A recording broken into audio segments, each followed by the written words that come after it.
official video tour of the apartment. Here we have our living room and our AC already in. This is the kitchen, oven, microwave, dishwasher, fridge. Look how clean she looks. And we keep going. This is room number 1. I will do measurements later. There's a closet. This is my room. And here's the hallway closet. Room number 3. I will still do measurements later. Bathroom. And yay! We have an apartment. Here's the other bathroom. Okay, the official video. Hi, Carol. Hi, Rabbi. Sorry, I was just getting a tour of my daughter's apartment in New York. Ooh, She's not there. She's still in Canada. But one of her roommates is moving in today. So she took a video. wait a minute, Noah? This Noah? Yes. Oh, wow, that's a milestone. Yeah, very Oh. much so. Noah's finishing up she's still at Ramah, Canada. And then when she comes back, she'll be starting graduate school at Bank Street. So she's living on the Upper West Side, which is near the school and relatively near where she works. She'll be working at the Manhattan JCC preschool. So she's going to be in her element in the Upper West Side. Yeah, oh, Mazel tov. It's wonderful. Good. Thank you. How are you doing? I'm doing great. I'm doing good. Good. Aside from the news in Israel, but okay. Yeah. Yeah. Was there something new that I haven't seen? No. It's, I just spoke with my daughter yesterday, and Yeah. she's, and Um, my son-in-law is still here in camp with the boys. They'll be coming here at the end of camp, but I think you should go back home. I don't know, but they canceled flights, United and Delta to Israel. Uh-huh. I don't know about El Al. I didn't hear about them. I don't know, but on the other hand, we did get some good news that Gershkovitz was Yes, released. heard that. Yeah, So and the that's other good. one too, and Paul Yes, Whitman. yes. Yeah, Let's see so what, that, thank God, some good news. Yeah. Hi, Yeah. everyone. Two other people as well. A woman and another Russian or U.S. citizens were released. What did we have to do to get that?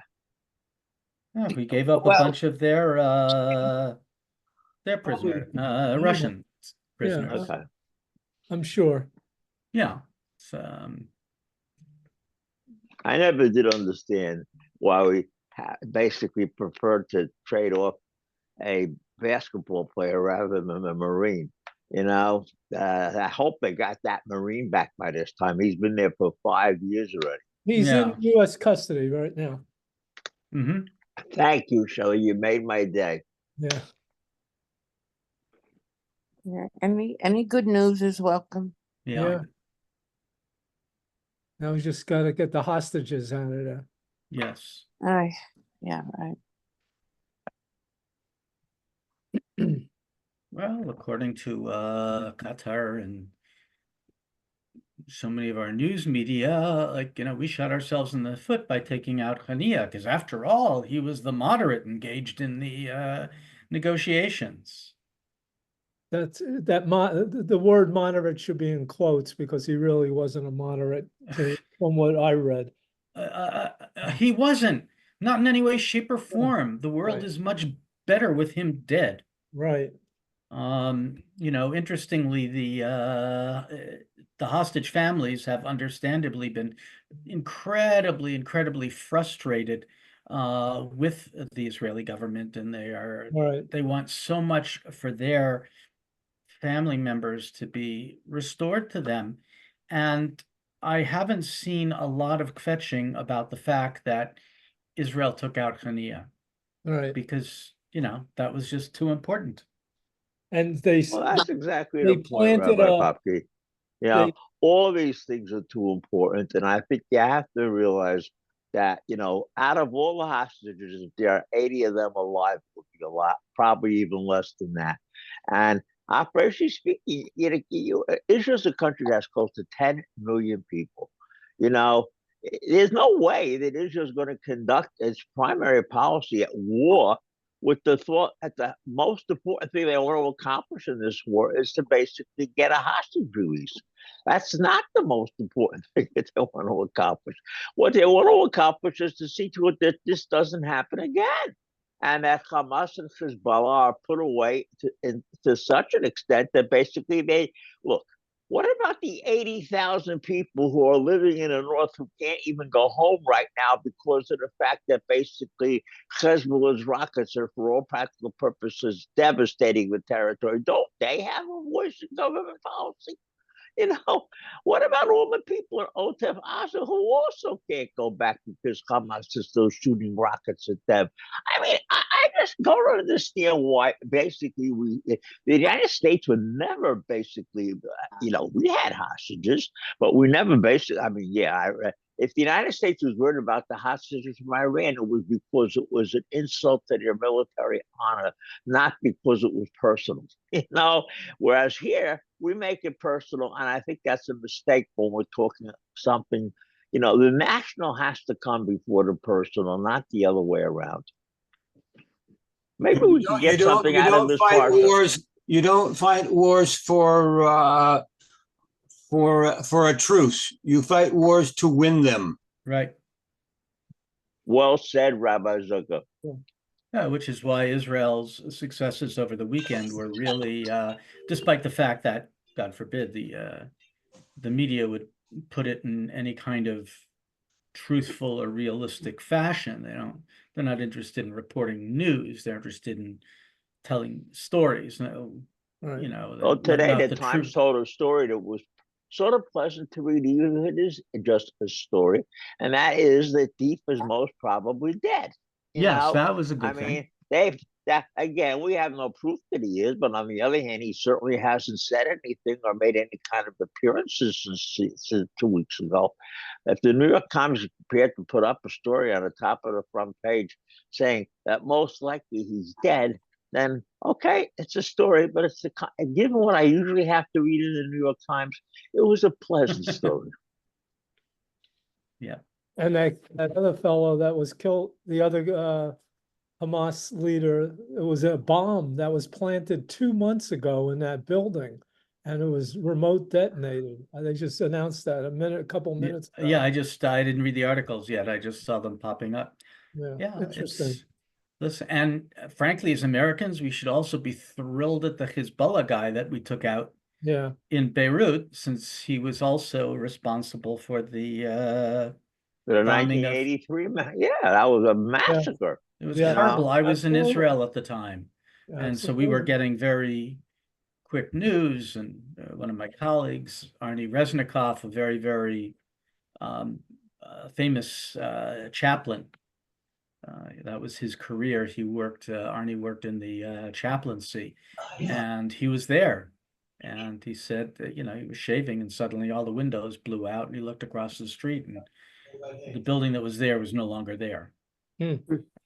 It's horrible, horrible. Well, you have a war in this week's Parsha, and it looks to me like they don't leave too many people alive after it's over. No.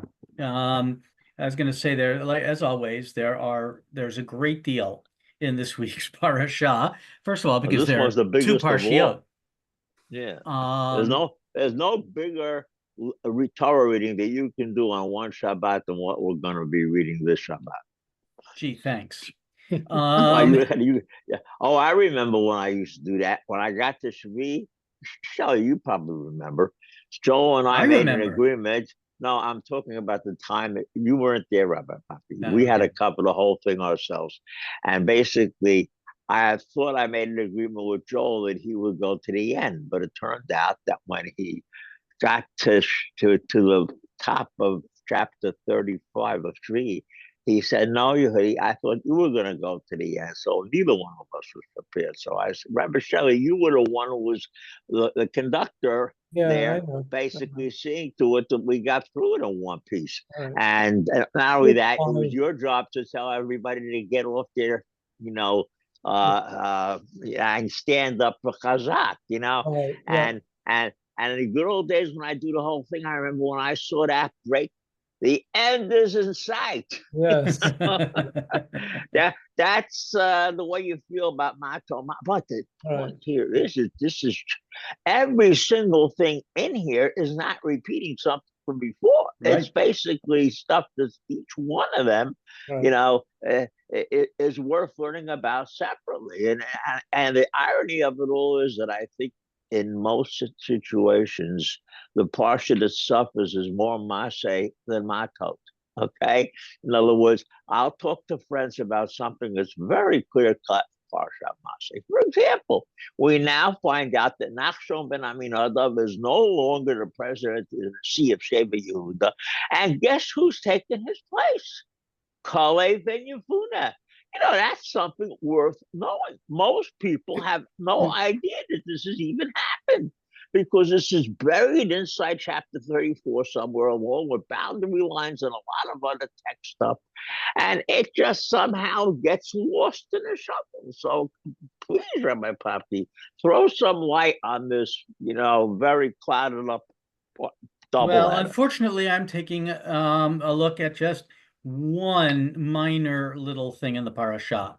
But you're right. There's so much going on. First of all, we have the laws of vows that open up the parasha, and we have the division of the tribes in the land, which, it's one of the presentations of the borders of Eretz Yisrael, which is a whole nother story because they're different borders are defined differently in different parts of the Tanakh. Then we have, since we're talking about dividing up the land, that once again raises the issue of Benot Tzlov, where their tribe, Menashe, is concerned because, they can marry anyone, they get the inheritance. But if they marry anyone, they can marry outside the tribe. So then their tribe will lose land. So they come up the conclusion they have to marry someone from the tribe. We have taking revenge against the Midianites, which, as you said, is not a particularly pleasant section to read. They're pretty, But as long as you know Nevi'im, then you realize that the Midianites are still there in the time of Gidon. So it wasn't quite a full wipeout, if at all. Yeah. Well, I mean, that's a whole, we get to Deuteronomy, but we could talk about Cherem, what really happened, what does the Bible describe? I mean, you've got Sefer Yehoshua, where it does seem to be this blitzkrieg. They come in, they, sweep through the land, and then you get to Sefer Shoftim, and, they're not so organized. They're divided by tribes, and they're still fighting with the people in the land.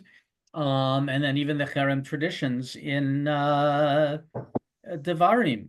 You've got wipe them out, wipe them out, wipe them out, and then you have the statement, that's what you do for the people in the land. But the people who are further away,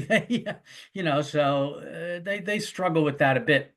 And the Mefarshim, of course, turn the whole command of Tzroat Midyanim, attack them, oppress the Midianites. The whole question, can Moshe really do that himself? Because he was married to a Midianite woman. Right. So it's, it's a lot of complicated stuff behind this. But of course, the parasha that seems to get the shortest shrift, if you will, despite its length, is Maseh, because it's essentially a travelogue. We went from here to there, and we went from there to here, and from here to there. And there are analyses, which I am not familiar with, about the different travelogues or presentations of the itinerary of Israel through the desert. And they're slightly different, and they also use different language.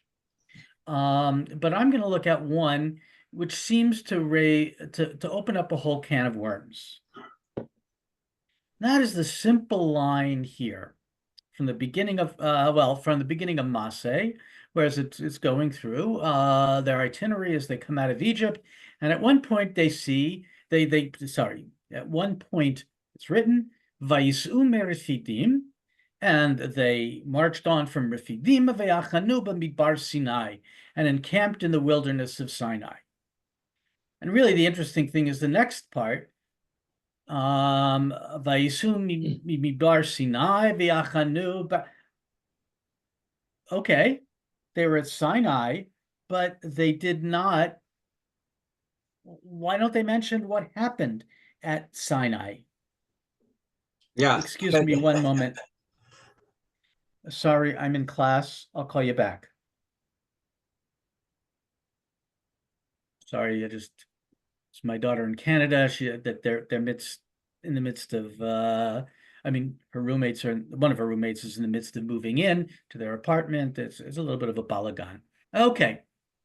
Anyway, so they do mention, for example, that Haron dies at Hor Hahar, but how can you not mention Sinai? I mean, you mentioned Sinai. How could you not talk about what happened? And we have an interesting comment from Chizkuni, I believe. Yeah, Chizkuni. Would somebody like to read here? Any volunteers? I'll read. Thank you, yeah, Carol. Yeah, sorry. And encamped in the wilderness of Sinai, as in Parashat Yitro. This is the desert scene. Because the 10 Commandments had been given there, the 10th letter was added to its name. Yeah, because it says earlier, and Rabbeinu Bechayai disagrees with this position, because it said earlier they traveled from one place and came to Midbar Sin, and they traveled from Midbar Sin and he said that's not Sinai, because they're going to come to it later. But here, Chizkuni's trying to say that, well, yeah, really, when we talk about going to Midbar Sin, that's really Sinai. And because there's not that much of a difference between Sin and Sinai. What's the difference? The Yud. The Yud, which is the 10th letter. And what does that mean? Why 10? And commandments. Right. It's an allusion to the 10 commandments. So that's one way. They didn't have to say the whole thing. It was enough with the solution. Dai b'meriza. It's enough with the hint, an allusion. Now, Steinsaltz, in his commentary, adds a little bit more, because it's kind of surprising that it doesn't say anything about it. Go on. They marched on from Rephidim and encamped in the wilderness of Sinai, where the Torah was given and the tabernacle was built. The people stayed there for a lengthy period of time. Yeah, so surprising, not in the text, but very simply, Steinsaltz adds in his commentary, well, this is what happened at the wilderness of Sinai. But still, it seems to be a shocking that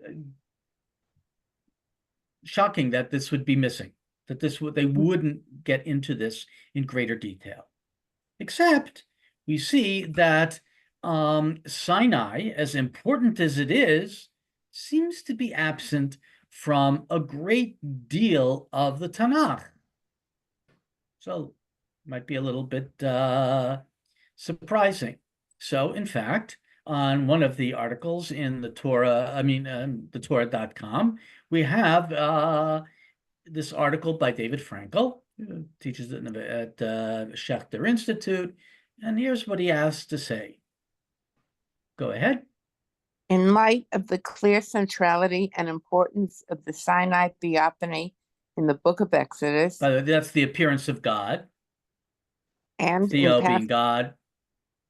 Okay, go on. And in passages in Deuteronomy, such as the one just cited, it is striking to note that in the rest of the Tanakh, this event is almost totally ignored. Not once is the giving of Torah at Mount Sinai explicitly referred to in the entire book of Psalms. Mention can even be made of the relatively less impressive divine act of leading Israel through the wilderness, but the revelation and law-giving of Sinai are nowhere to be found. Yeah, so that would be kind of surprising to begin Revelatory. with. Yeah. Go No, on. it was the Ten Commandments are quoted all the time, but they're never represented as if they're being quoted from one particular, if I say, when in the course of human events, everybody knows, or I know if people don't, I'll tell them. That's the first line of the Declaration of Independence. The Tanakh will quote lines from Aseret Right. all over the place, but it never says that these lines are, so to speak, engraved in stone, not so to speak, really engraved in stone. Okay? In other words, that is a puzzle. Licht also points out, Licht on Bamidbar, you and I we used to talk about him. I don't remember. Yeah, I didn't look at him this time. Well, no, but he points out the same thing you do. He writes, "Avolehit almu tomi ma'amad har Sinai ein li hesper pashut." In other words, he raises the same issue and leaves it unanswered. But my feeling is that most likely what this is about is he's not really talking about the things in the midbar that were the things that were the purpose of this is to talk about travails. It's not to talk about, triumphs. It's talked about, I remember Winston Churchill's last book of the six, Triumph and Tragedy. So there are other places where we talk about our triumphs, okay? Maseh B'nai Israel is not about our triumphs. It's about all the things we went through to get from one place to the other. It wasn't an easy situation. It was really rough and tough. And all kinds of things basically, got messed up along the way, especially the bit with the water. And there's nothing celebratory about this chapter. And by the way, there are a lot of other lists that are also not particularly celebratory. Look at the list of the 31 kings at the end of chapter 12 of Yoshua. The list of all the spoils David gives out at the end of chapter 30 of Small Aleph. This could have been presented in an awfully celebratory way, but somehow the Derech HaMikra seems to be to, when you're putting out a list, and don't, in other words, if you want to center on something and don't put it into a list, I mean, I would say that's invariable. The Tanakh has so many books, so many different ways, but I don't find this to be all that much of a surprise. That's really my point. Yeah, well, and possibly not, but I think that for most people just reading Tanakh, and after having read Sefer Shemot and then going on to read Sefer Devarim, where, the Ten Commandments, that story is repeated twice, which in the Bible is a lot, there's, and of course, because the Aseret HaDvarim, or we now call them Aseret HaDibrot, are mentioned in one way or another throughout the Tanakh. I mean, we just saw it back in Vayikra, in Parashat Kedoshim, and there, as you said, other places. So it just seems surprising that there wouldn't be at least some greater mention than just this allusion by use of the letter Yud. So let's go on with what Frankel has to say. The revelation of Sinai is also absent in the prophetic literature, as well as from the other reviews of Israel's history, such as Deuteronomy 26, lines 5 through 9. Yeah, that's, by the way, the declaration of the Bikurim, the first fruits, which will later become the focus of the Midrash. Yeah, and the Haggadah. And 1 Samuel 12:8. Nor do we find the law-giving of Sinai anticipated at any point in the book of Genesis, in contrast to the Exodus, which is anticipated in Genesis 15.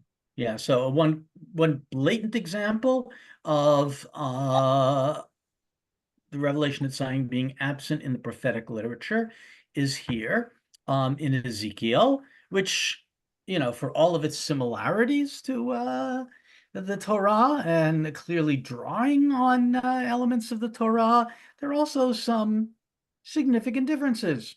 And we know that there were some in the rabbinic community that wanted to hide the book of Ezekiel because they had problems with the contradictions. Obviously, that Well, wait, perspective wait a didn't minute. win. Rabbi Puppy, I think you have to distinguish between the failure to mention the revelation of Sinai of Aseret HaDibra, which is right there in front of your face, and the rabbinic assumption that everything else was also revealed in Mount Sinai. The fact is that isn't even what the Torah says. The Torah says that most of the Torah was released in Midbar Sinai and then Right. finally at Arvot Moab. So the fact that, let's say, some prophet is not aware of something that was revealed or was told afterwards is not the same as not being aware of something that was in the Ten Commandments.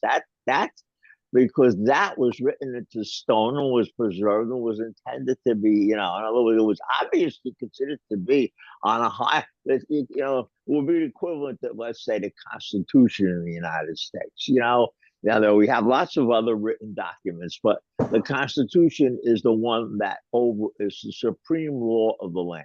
And, it's clear the Aseret HaDibra were meant to be something along that line when they were. It's only for that Hashem puts on a sound and light show and makes everybody appear. And so I can't basically get myself upset that Yechezkel doesn't know about Chag HaShavuot. He's got plenty of other things on his mind at this point, and he no longer even lives in Eretz Yisrael. Okay, he's in Galut. And when he's talking about the resuscitation, the man's getting visions all over the place that basically do not really correspond to anything in reality. And my own personal feeling is the issues here, examining Yechezkel, as I think I pointed out to when we learned it, is let's get inside his head, but let's not worry about what the rest of the Tanakh says relative to his head, because he's got a very peculiar look. When Yeriel says things like that, I bothers me. When Yechezkel does it, doesn't bother me. Yeah. He's not rooted. Yeah, but still, it's still a question. When Ezekiel, who is a Kohen, and as you pointed out many times, Yehudi, he's a real Kohen as opposed to Yirmiyahu, who's a guy from the shticks. When he leaves something out, one notices it. Again, there may be all kinds of reasons for it, and it may in many ways not be all that shocking or all that disturbing, but still it stands out a bit. And and I'm just quoting this because this is such a blatant example of where it's not mentioned. Let's think about it a little bit too. The whole concept of Shavuot being Zman Matan Torah is rabbinic. Where in the other than in Shmot do you have a reference for Shavuot being altogether? You don't have Shavuot mentioned as being Matan Torah. Right. That's rabbinic. I think the first place it's mentioned in that regard is Sefer HaYovim, Rabbi Zucker, which is about it's also that's an external book. Yeah, I understand, but that means the tradition was out there already in the major Jewish book that was published in the middle of the second century. No conflict on that one, but it's if we're saying that the Tanakh, for whatever reason, we're going to say that Tanakh is closed with Malachi around 400 BCE. This is Sefer Yovel is post. Right. Yeah, but don't say the rabbis invented this. That's my point. The rabbis simply on something that was there long before. We don't have anywhere in the Tanakh. Nowhere in the Tanakh do we. But from the Tanakh to the rabbis is 5 centuries. So the practical matter, there's stuff between the Tanakh and the rabbis. Okay. So if you find something in the rabbis that isn't in the Tanakh, that doesn't mean the rabbis invented it. That's what's called, I hate this term, but the term's out there, the intertestamental period. Okay. Got it. I agree. Yeah. That's how everyone used to refer to. It's post what we understand traditionally for the closure of the Tanakh. Right. Yeah. No, I think that's my main point. Yeah. And that's, we'll see when we come to it. I mean, and we've talked about in the past about the development of the Shavuot holiday. And I think it's clear that within the Tanakh, it is an agricultural holiday. It doesn't seem to be connected Right. totally to, and that's much more developed. I would use the term, it's developed in the rabbinic period. I think a lot of things are, this is Charlie Popke, don't take it as anything more than that, which means it's just worth nothing. But I happen to think that as much as I believe that the rabbis innovated quite a bit, I still think that a lot of what they did was develop earlier traditions. That, even if we don't have a blanket, that's not really the word I'm looking for. Well, think about which we have it in the Haggadah that Rabban Gamliel Haya Omer. Yeah. It's not if you didn't eat it, if you need to talk about it. Well, that's a pretty major innovation. It doesn't seem like it's only a couple of words, but it's a major idea. Yeah, but you do have to realize, Rabbi Zucker, that the Tosefta is totally unaware of this. In other words, Judith Hoffman has published, along with several other people, that the Tosefta for Arvei Psachim precedes the Mishnah and knows nothing about Magid. Magid is a later rabbinic innovation. The original bit with Karban Pesach was Hallel, and that makes sense, But either way, I don't understand exactly where we're going. The last time I remember where we were on the journey going from Refidim to Har Sinai. Yeah, so let's go back to that. Yeah, maybe we could go back to that. Right? Yeah, let's go back to our text, because this does lead into all kinds of questions: the development of the holiday. How do we move from Torahitic Judaism or even Tanakhic Judaism to what will become Rabbinic Judaism? Fascinating questions, but not for us now. So Carol, continue, please. This is still, he's kind of commenting on our parasha. Strikingly, even the list of the encampments of the Israelites in the wilderness in Numbers 33 makes no mention of any unusual event that occurred during the stop at the Sinai wilderness. The reference is made to the crossing of the sea, the provision of wells, and date trees at Elim, and other events that seem much more minor than the Sinai revelation. The list doesn't even mention Mount Sinai as a stop at all. It is not until the historical review in the late book of Nehemiah that we find reference to the story of Mount Sinai in a historical summary. Well, I would say that also in Moshe's review in Deuteronomy, but yeah. So here he brings in a couple of suggestions, or, here are a couple of suggestions that have been offered. And I think to some extent, in the end, we're going to come along to what Yehudi said before, that, this simply may not have been the place for it. They choose what should go in what place, and, they had other concerns in putting together this itinerary. But let's take a look at what, other scholars have said. So would somebody like to continue? I'll read. Okay, thanks, Maddie. Samuel E. Lowenstam attempted to account for the difficulty by arguing that the Sinai event would simply be out of place in these historical resumes, which focus on the gracious acts of the Lord that the Lord performed for Israel. The imposition of law reflects a demand and an obligation rather than a gracious provision. It is only in the period of the Second Temple that the law-giving was seen as an expression of divine favor and kindness rather than a mere assertion of authority. Yeah, and actually, Frankel does not agree with this, as he says, down here, Frankel rejects this suggestion as he finds it inadequate to explain the total lack of a mention of Sinai, and the notion of Torah as an example of divine grace existed before Second Temple times. Numerous places in Deuteronomy speak about Torah as bestowing good on Israel. Yeah, so, it's Löwenstam was, has an interesting point, but it doesn't necessarily hold up with the same type of one can't read it with the same type of confidence. Dr. David Steinberg was one of the founders of the Torah.com.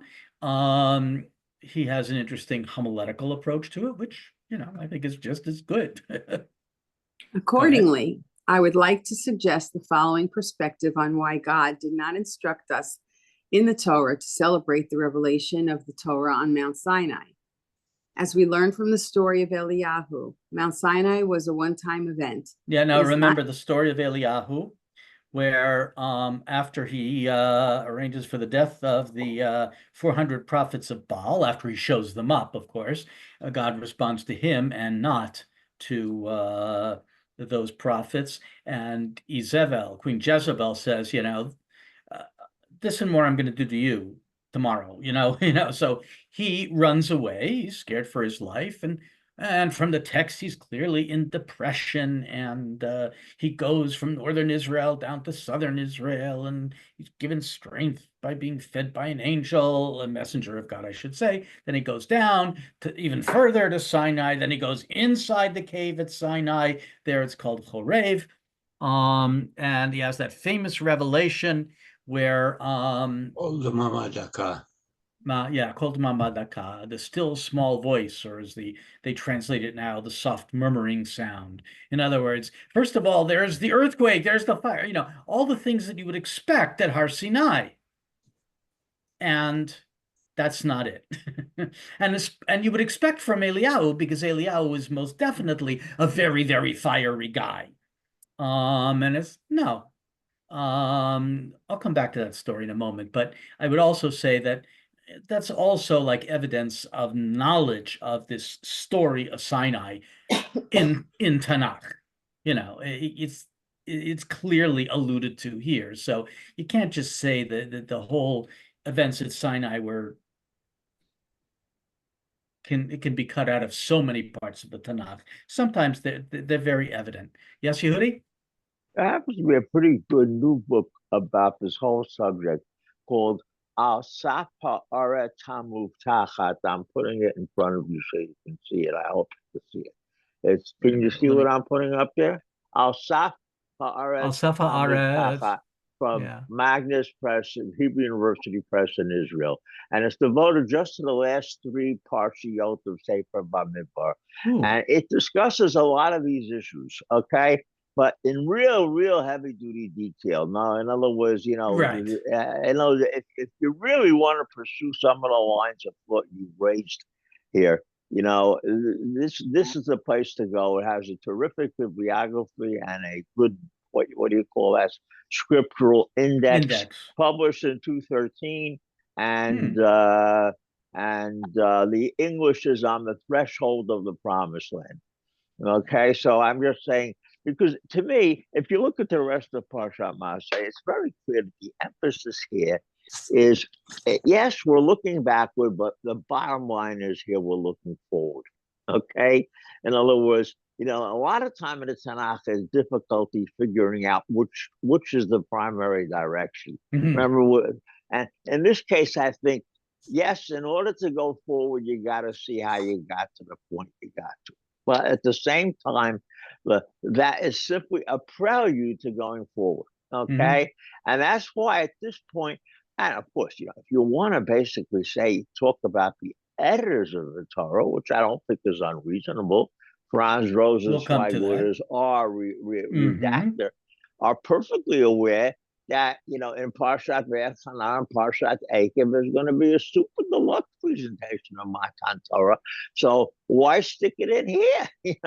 Basically it's coming up soon, a double feature, So, right, in this Parsha, the emphasis is on other things that basically are, look, let's face it, like I said at the very beginning, how many people even are aware of what's going on in Parshat Maseh?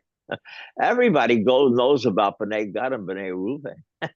And everybody knows about Nedarim, But once you get into Parsha Masi, you sort of get bogged down in these various lists. And I remember very well once I had to give it the Bar Torah, and I picked on just the thing you mentioned about the what does the whole book end with? To see to it the Beno Slavka's land is kept among the MOT, members of the tribe, and with that, what's the very last line? Elaham is al Yardain Yirecha. Okay, where the other last book, the last line of Vayikra was, Bahar Sinai / Bamidbar Sinai. So a clear differentiation is made because where we stood at the end of Vayikra and where we are now. Okay, and I think that's really this is. It wouldn't be that unreasonable to look upon Masay as what you would call an appendix, okay? And the Tanakh has a lot of appendices. The last 5 chapters of Sefer Shoftim are an appendix. The last 2 chapters of Yoshua are an appendix. The last chapter of Vayikra is an appendix. The last 4 chapters of Sefer Shmuel are an appendix, okay? The last chapter of Yirmiyahu is an appendix. I mean, there's nothing particularly unusual about appendices, and I do believe that that's essentially what this parsha is about. So in an appendix, you're not going to focus on the stuff that was focused on earlier because that's what the nature of an appendix is. Yeah. I mean, I think that points out that, but also what makes this kind of fascinating, there's one little detail of our parasha actually leads us to much larger questions about the Tanakh and how it's edited, how it's put together, and some things that may seem unusual at first glance actually may not be that unusual if we look at the larger picture, and vice versa. Sometimes there are things that we might just skip over, but wait a minute here, there's something else. So just finish up David Steinberg's comment here, Maddie. As we learned from the story of Eliyahu, I mentioned about Eliyahu. As we learn from the story of Eliyahu, Mount Sinai was a one-time event. It is not an experience that we can reconstruct or an approach to revelation that is demanded of us. Consequently, it is not an event that can be celebrated in the present. So not necessarily biblical critical, but a more homiletic point, but also very possible, as if this is indeed, and I think the idea that this is an appendix is a very, very strong one, then, okay. It's nice to read the homily. Now, also one of my colleagues who is on our law committee, but is a Bible scholar, Pamela Barmash, she also spoke about the omission of the Sinai Theophany in the Bikurim Declaration. And one could also argue there that, this is meant to be a short declaration that an Israelite announces as he or she brings their Bikurim to the temple. And also the point there is to thank Hashem. That's that is when they say called Bidui Bikurim, what they mean is Hoda'ah, thanking Hashem for the Bikurim, not confession. Okay, and in other words, in that kind of a situation, what you're going to focus on is the agricultural side of this, that we're able to feed ourselves. Now, on the other hand, Nehemiah, in his penitential, prayer in chapter 9, focusing on the whole range of Jewish history or biblical history, does mention Har Sinai because of the fact that the circumstances now. Essentially, the issue is we were given the Torah, we violated it. In other words, it has a great deal to do with what the circumstances surrounding the expected declaration happen to be. These kind of questions, you know what I called them when I was younger? Dictu ke anigut. Yeah. Anyway, so here's some of the possibilities that Pamela Barmash brings out. She's not necessarily agreeing with any of these, but she's just presenting some of the theories. So keep going, Maddie. A late addition. One suggestion has been that the original tradition of the Exodus did not include the theophany, and that only in the late First Temple or early Second Temple periods, when the Torah as we have it was in the process of being shaped, was the tradition about the theophany at Sinai incorporated into the Exodus narrative. It was therefore a late and secondary addition to the Torah.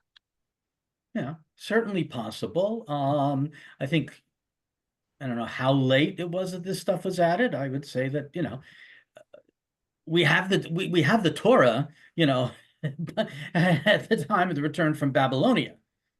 So, the Torah is there as the Torah. Maybe not every little detail, but I would guess that, certainly all of the Torah is pretty much, those traditions are already all together.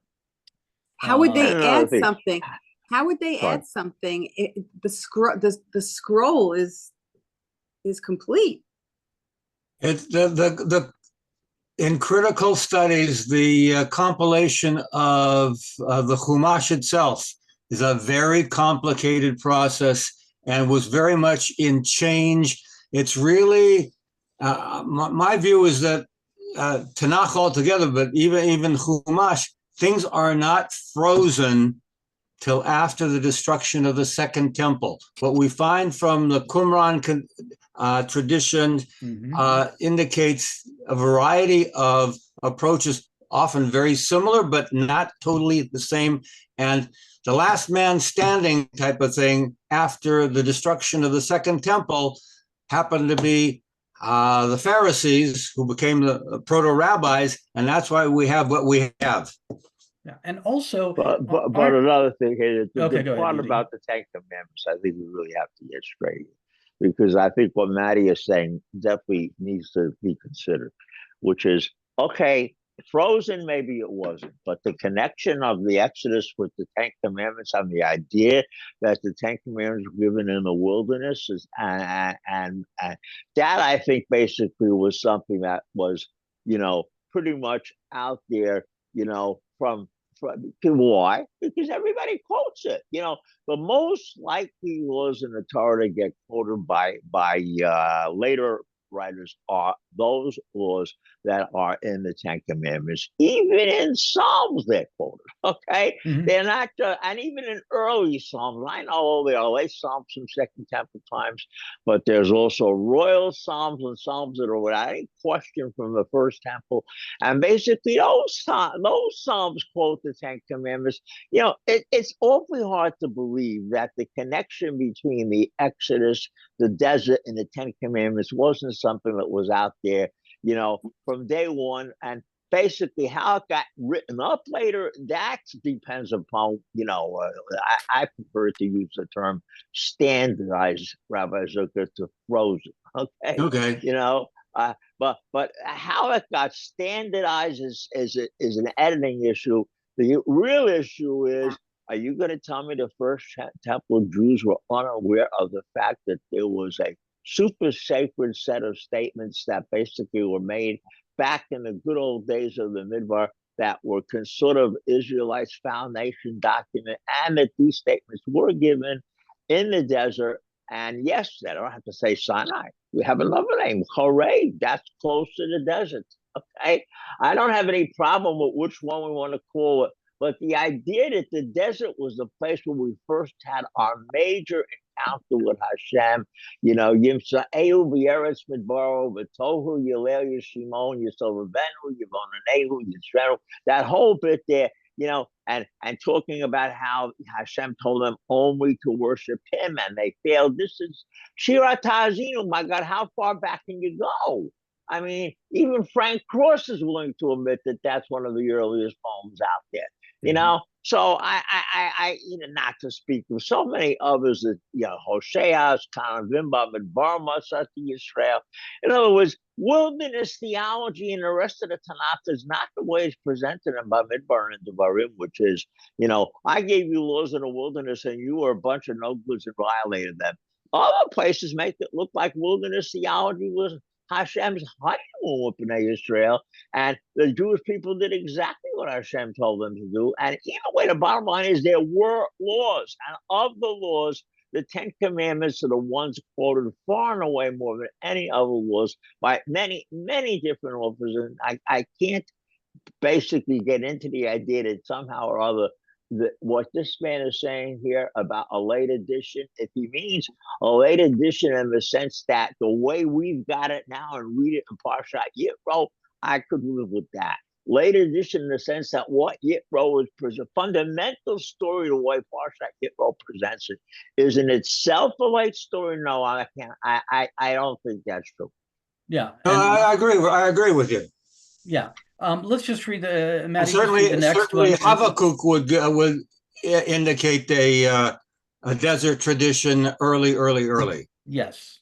Yes. I mean, I think it's, well, just read the number 2 first, Maddie, and then I'll comment. Consequence of combining traditions. Other soldiers have suggested Other that only, scholars. oops, did I say soldiers? That's all right, man. Given what's happening right now in Eretz I Israel, know. that's And, kind of a and, slip and is given how perfectly militant some understandable. scholars are. Other scholars have Oh, that was funny. 5 points all the way around. Other scholars have suggested that only some of the tribes had the theophany as part of their tradition, and that only in the late First Temple or early Second Temple periods, when Israelites groups who had been living separately until that time came together and combined their traditions, did it become a standard part of Israelite historiography. Yeah. So here again, I think that overall this is probably correct. I just wouldn't necessarily push it so late, because again, as Yehudi said, and Rabbi Zucker, we have parts of the Tanakh that really do make reference to Sinai or allude My to teacher, Sinai. Stanley Gewurz, blessed memory, was thinking along that line without ever saying how it got combined. I think, taking his theories, that it may have been early with the time of King David to try to unify his diverse tribe under his rule. Yeah. Also, I just have to throw in that we have this notion of a book, of being somebody assembling or writing a book, and it more or less follow, it's internally consistent and et cetera, et cetera, et cetera. But, their notion of a text is not our notion of a text necessarily. First of all, it was a predominantly oral culture, so that there were definitely changes that might take place. Of course, what's interesting is it was also a literary culture, so that you had both of these sources developing and commenting on each other, and influencing or each other, both the written and the oral cultures. And even today, if we think about a work of art, what is the work of art? So let's take movies. You go see a movie in the theater. Well, you saw the movie, but then it's on television. And we all remember when you would say that this has been edited and formatted for, for television, because in those days, televisions didn't have the resolution. But that changes the film, because they use certain camera angles and colors, and some of us just go bananas with colorized versions. Like, no, you're totally missing, what's really going on in the movie. But then we also have to think about when we started coming out with DVDs and Blu-ray, even with videotape, what's the movie? Is it the movie with the alternative ending? Is it the director's cut? Or somebody like Spielberg, who went back and changed the original Star Wars movies? I think he ruined them, but that's another story. But seriously, he went back and added scenes. So what is the movie? And I think that's certainly true for Tanakh, is that there are many traditions that are being transmitted, sometimes in certain geographical areas maybe a difference between northern traditions and southern traditions. But just because somebody is following or is preserving one given tradition doesn't mean the other tradition isn't floating around. And therefore the combination could in fact be much earlier. Now, when do things become canonized, frozen, standardized, whatever term you want to use, that may be later, but they already exist together. Even if it's hard to walk into a particular bookstore and say, I want these scrolls. Well, we don't, we have these Which scrolls, but version? we're missing this one. So, like one of the funniest scenes in any movie is in, for those of you who've seen History of the World Part 1. $3,000 is just from audiology. Yeah, no, sorry. When Mel Brooks is playing Moshe and he comes out with the 3 tablets, and he, by the way, used Okay, so the only thing Charlton that is- Heston's robe I didn't do it. for the scene, and he says, "The Lord Well- Jehovah has given me these 15." And one of the Drops tablets one. falls and shatters, and he goes, "Oi, Oops. 10 commandments." If you study biblical criticism, who knows? 3 o'clock. Why to was there no to me. Esther I'll take care of found? it before No, the day's over. No, I have not. done Qumran. that. Just that. at Qumran? Did they not like Esther? Is it just an accident of history that it wasn't there? So I think that the texts, or I'm using the word text here. You can say it's a movie, you could, or modern art where the sets are part of the choreography, or the music is part of the. I mean, in modern choreography, sometimes the dancers, the sets, and the music is put together for the first time at the performance. And then it's not necessarily the same the next time. These more dynamic presentations, I have to realize that a work of art, or in this case, a book, may not fit such clearly defined boundaries as we think it does. And therefore, there's just more fluidity in the text. It could be fluidity in the actual words, or it could be fluidity in what traditions were included at any given time. So read this last part. Number 3, separate contexts. A third possibility is that the tradition of the liturgical recitations about the Exodus and the tradition about the theophany at Sinai originated and were used in separate contexts. The 2 traditions were known to the same groups early on, but that they were used liturgically in different contexts. Thus, the Bikurim declaration does not reference the theophany at Sinai because it was not relevant to that ritual, not because it was unknown. And she goes on. It may also be that the 2 traditions were employed in different religious settings and for different religious purposes, and the reason why a number of the liturgical recitations about the Exodus omitted the mention of the theophany at Sinai is that they retained the original shape of the ritual, including the original words of the liturgy. The 2 traditions were integrated at some point, perhaps in the late First Temple period or early Second Temple periods, as evidenced by the overall shape of the book of Deuteronomy, a composition that recounts the Exodus and the theophany at Sinai and devotes the bulk of its text to the revelation of law. Okay, So I went back with Rabbi Zucker said. Yep. Which I think is right. Mm-hmm. Correct. Yeah. So just this I just thought it would be worthwhile to look at this unusual, or what is ostensibly unusual, element of our parasha. One very, very small thing, and what at first blush seems to be somewhat unusual may in fact not be so unusual, and may not be so surprising.